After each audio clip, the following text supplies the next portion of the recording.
மகாராணி மதுரையிலேருந்து சுமதி பேசுகிறேன். இன்றைக்கி வந்து மாப்பிள்ளை சம்பான்ற அரிசி பாரம்பரிய அரிசியில் தான் டிஃபன் ரெசிபி பண்ண போகிறேன். அதுக்கு வந்து மாவு வந்து ஏற்கனவே 8 மணி நேரத்துக்கு முன்னாடி அரைச்சி வச்சிட்டோம். இப்போ அதில் வந்து ஒரே மாவில் 4-5 விதமான டிஃபன் ரெசிபி பண்ண போகிறோம். சரி வாங்க வீடியோக்குள்ள.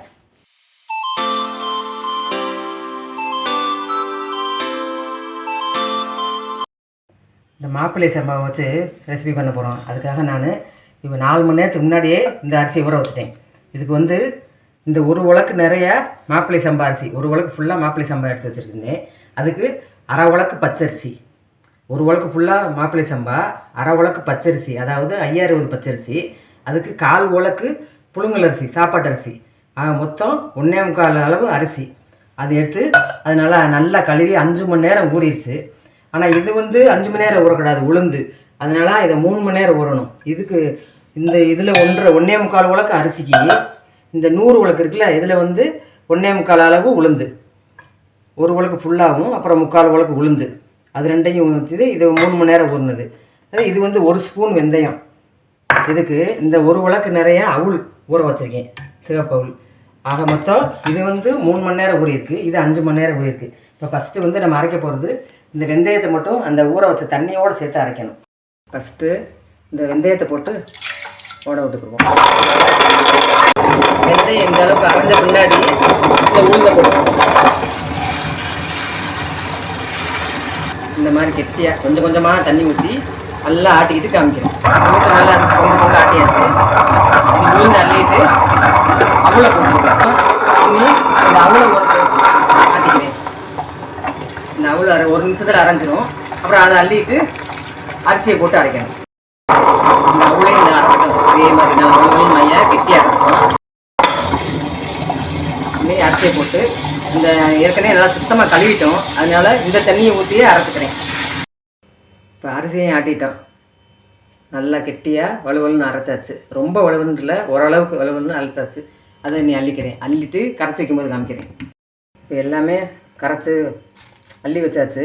இதை நீ உப்பு போட்டு கரைச்சி மூடி வச்சிடுறேன். கரைச்சி வச்சாச்சு. 2 இதில் டிவைட் பண்ணி வச்சுட்டேன், நிறையா இருந்ததுனால. இது மூடி வச்சுட்டு 8 மணி நேரம் கழித்து பார்ப்போம். இப்போ இந்த மாப்பிள்ளை சம்பா ரைஸ் வந்து மாவு நேற்று அரைச்சி வச்சுட்டோம் 8 மணி நேரத்துக்கு முன்னாடியே. இப்போ பாருங்கள் அது எப்படி பொங்கியிருக்கு. நல்லா ஃபர்மெண்டேஷன் ஆகி ரெசிபி பண்ணுறதுக்கு மாவு ரெடியாக இருக்குது. நல்லா பொங்கிடுச்சு. இப்போ ஃபஸ்ட்டு நம்ம இதில் மொதல் இட்லி ஊற்றிக்கிறோம். ஃபஸ்ட்டு இட்லி ஊற்றுறதுக்கு அடுப்பு பற்ற வச்சு தண்ணி ஊற்றி வச்சுருக்கேன். அந்த தண்ணி வந்து கொதிக்கட்டும். எண்ணெய் தடவிக்கிறோம். எண்ணெய் தடவிட்டு இட்லி ஊற்றிக்கிறேன். இட்லி ஊற்றுறேன். முதல்ல இதை வச்சு மூடி வச்சுக்கிடுவோம். இது வந்து ஒரு 10 நிமிஷம் வேகணும். இப்போ அந்த அடுப்பில் இட்லி வெந்துக்கிட்டு இருக்குது. இதில் வந்து இப்போ ஆனியன் தோசை செஞ்சு காமிக்கிறேன். தோசை செய்கிறதுக்கு இங்கிட்டிருந்து இதில் கொஞ்சம் மாவை மாற்றி வச்சுக்கிறேன். இதே மாவு தான், ஆனால் வந்து தோசை சுடுறதுக்கு கொஞ்சம் தண்ணி கலந்துக்கணும். இது வந்து இட்லி மாவு பதத்தில் இருக்குது. இதுக்கு தோசை மாவுக்கு கொஞ்சம் தண்ணி ஊற்றி கலந்துக்கிறோம். இப்போ தோசை ஊற்றிக்கிறேன். முருகலை வேணுனாலும் ஊற்றிக்கலாம். தகடா நான் வந்து ஆனியன் போட்டு செய்கிறதுனால கொஞ்சம் கனமாக தான் ஊற்றுறேன். அதில் கொஞ்சம் வெங்காயம், கொஞ்சோண்டு கருவேப்பிலை, கொத்தமல்லி, கொஞ்சம் பச்சை மிளகாய் எல்லாம் போட்டுக்கலாம். வெந்துருச்சு. இப்போ திருப்பி போட்டுக்குவோம். இப்போ தோசை ரெடி ஆயிடுச்சு. மாப்பிள்ளை சம்பா தோசை ரெடி ஆயிடுச்சு. எடுத்துக்கிடுவோம். நீ தோசை தவா இறக்கி வச்சுட்டு ஆப்ப கடாயை வச்சுட்டு ஆப்பம் செய்யலாம். அதே மாவில் இப்போ ஆப்பம் செய்ய போகிறேன். இப்போ சூடாயிடுச்சு, தவா சூடாயிடுச்சு. இதில் இதே மாவில் இந்த தோசை ஊற்றுனோம்ல, அதே மாவில் இப்போ ஆப்பம் சுட போகிறேன்.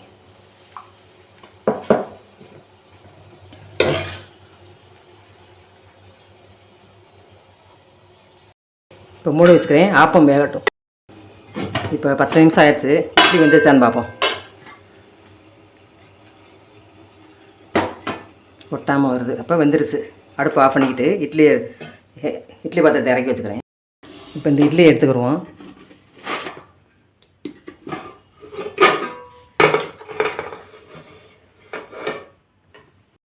இட்லி எடுத்தாச்சு.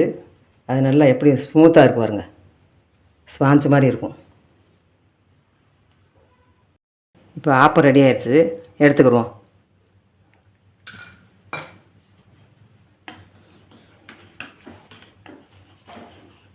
இந்த ஆப்பத்துக்கு வந்து தேங்காய் பால் ஊற்றி சாப்பிட்டிங்கன்னா ரொம்ப டேஸ்ட்டாக இருக்கும். இப்போ இந்த மாவில் நம்ம கார பணியாரம் செய்ய போகிறோம். அதுக்கு இந்த வெங்காயம் இதெல்லாம் வதக்கி போட்டுக்கிறேன். கொஞ்சம் எண்ணெய் ஊற்றிக்கிறேன். எண்ணெய் காஞ்சிருச்சு. இதில் கடுகு நம்பர் போட்டுக்கிறேன். கடலைப்பருப்பு, அப்புறம் அதுக்கு தேவையான வெங்காயம், அதுலேயே கொத்தமல்லி, கருவேப்பிலை, பச்சை மிளகாலாம் போட்டுக்குவோம். இந்த கார பணியாரத்துக்கு போட்டுட்டு இது நல்லா வதக்கிக்கிறோம். இப்போ இதை வதங்கினதை பணியார மாவுக்காக அதே மாவு அதில் இந்த மசாலாக்கெல்லாம் கொட்டிக்கிட்டு கலந்துக்கிட்டு கொஞ்சம் தண்ணியாக இருந்தால் இன்னும் கொஞ்சம் கெட்டியான மாவு சேர்த்துக்குவோம். அதே மாவு தோசை ஆப்பமும் அதே மாவில் தான் ஊற்றினேன். இப்போ கொஞ்சம் கெட்டியான மாவு கலந்துக்கிறேன் பணியாரத்துக்கு. இப்போ கார பணியாரம் செய்கிறதுக்கு பணியார கடை அடுப்பில் வச்சுருக்கேன். காயட்டும். தவா காஞ்சிருச்சு. அதில் கடலெண்ணெய் ஊற்றிக்கிறேன். அரை குலுக்கி இன்னைக்கு கார பணியாரம் ஊற்றிடுவோம். ஊற்றியாச்சு. இப்போ மூடி வச்சு லோ ஃப்ளேமில் கொஞ்சம் வேகட்டும். இப்போ பணியாரம் ஒரு சைடு வந்துருச்சு, திருப்பி போட்டுக்குருவோம்.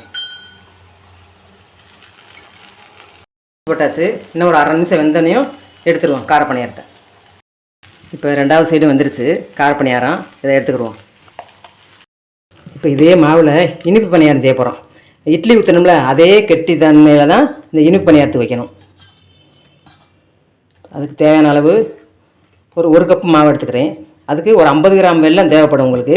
நான் ஏற்கனவே கரைச்சி வச்சுருக்கேன். வெள்ளைப்பாகு திக்காக கரைச்சி வச்சுருக்கேன். அதை கலந்துக்கிடுவோம்.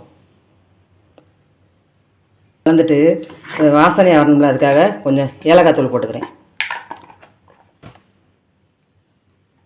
ஒரு அரை ஸ்பூன் ஏலக்காய் தூள் கரெக்டாக இருக்குது. வெள்ளைப்பாகு வந்து நீங்கள் திக்காக கரைச்சி வச்சுக்கிட்டிங்கன்னா இட்லி மாவு கெட்டியாக தானே இருக்கும். அந்த திக்கான வெள்ளைப்பாகு ஊற்றி இந்த மாதிரி கண்டிஷனில் கரைச்சி வச்சுக்கோங்க. இப்போ வந்து இனிப்பு பணியாரத்துக்கு ஃபஸ்ட்டு நான் நெய் ஊற்றிக்கிறேன். இனிப்பு பணியாரம் வந்து நெய் ஊற்றி சாப்பிட்டா தான் நல்லா டேஸ்ட்டாக இருக்கும். நெய் ஊற்றிட்டேன். இப்போ இந்த பணியாரத்தை ஊற்றிக்கிறோம். இனிப்பு பணியாரம் மூடி வச்சுக்கிடுவோம். லோ ஃப்ளேமில் ஒரு நிமிஷம் வேகட்டும். ஒரு நிமிஷம் ஆச்சு. நல்லா வெந்து புஷ்ஷுன்னு வந்திருக்கு. இன்னைக்கு திருப்பி போட்டுக்கிடுவோம். இன்னும் ஒரு நிமிஷம் வெந்ததும் எடுத்துடலாம். இப்போ இனிப்பு பணியாரம் ரெடி ஆகிடுச்சு, எடுத்துக்கிடுவோம்.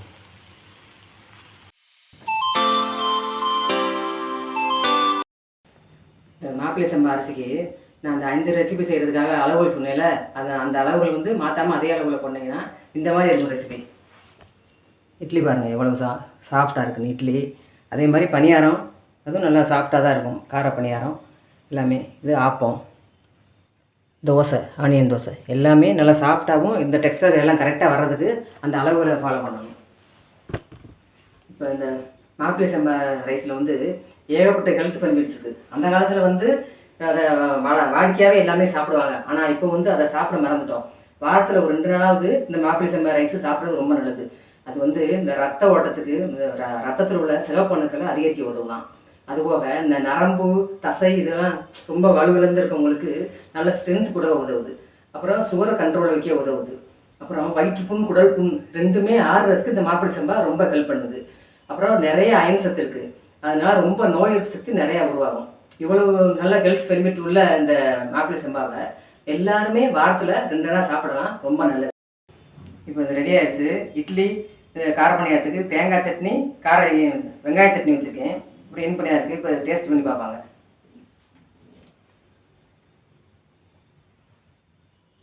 தேங்காய் சட்னி இருக்குது, வெங்காய சட்னி இருக்குது.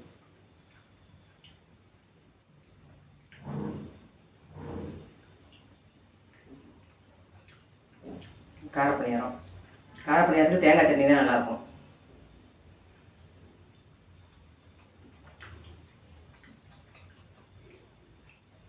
சூப்பராக இருக்குங்க.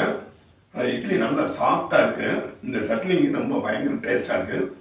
கார பணியாரம் அதை கண்டு எனக்கு டாப்பாக இருக்குது. அந்த தேங்காய் சட்னிக்கு கார பணியாரம் சூப்பராக இருக்குது. இப்போ இனிப்பு பணியாரம் சாப்பிட்பாங்க.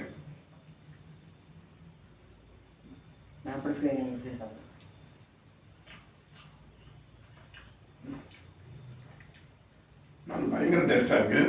இனிப்பு பணியாரம் நார்மல் ரைஸில் செஞ்சது அப்படின்னு டேஸ்ட் கூடுதல் இருக்குது. சின்ன குழந்தைகளுக்கு ரொம்ப பிடிக்கும். இதை செஞ்சு பாருங்கள் நீங்கள். இன்னைக்கு ஆப்பத்துக்கு தேங்காய் பால் வச்சுருக்கேன். வெள்ளை சக்கரை பாவோடு சேர்ந்து தேங்காய்.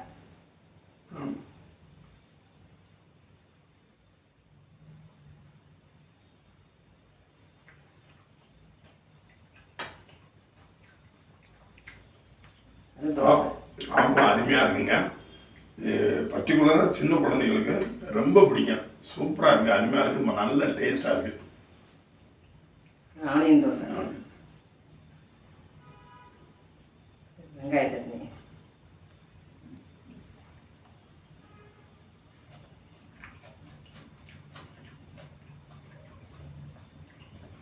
இந்த ஆனியன் தோசைக்கு வெங்காய சட்னி காம்பினேஷன் நல்லா இருக்குங்க. சூப்பராக இருக்குது. இது நல்ல எல்லாமே இந்த 4 ரெசிபியும் ஒரே மாவில் பண்ணியிருக்காங்க. எல்லாமே சூப்பராக இருக்குது, டேஸ்ட்டாக இருக்குது. இதே போல் நீங்கள் பண்ணி பார்த்துட்டு டேஸ்ட் பண்ணி பார்த்துட்டு எங்கள் சேனலுக்கு சப்ஸ்கிரைப். இந்த மாப்பிள்ளை சம்பா ரைஸில் நான் சொன்ன அளவு ஃபாலோ பண்ணிங்கன்னா இந்த எல்லாமே இந்த 5 விதமான ரெசிபியும் ஒரே மாதிரி நல்லா பக்காவாக வரும். அது மாதிரி செஞ்சு பாருங்கள். இந்த வீடியோ உங்களுக்கு பிடிச்சிருந்துச்சுன்னா லைக் பண்ணுங்கள், ஷேர் பண்ணுங்கள், சப்ஸ்கிரைப் பண்ணிக்கோங்க. அடுத்த இன்னொரு ரெசிபியோட அடுத்த வீடியோவில் பார்க்குறேன்.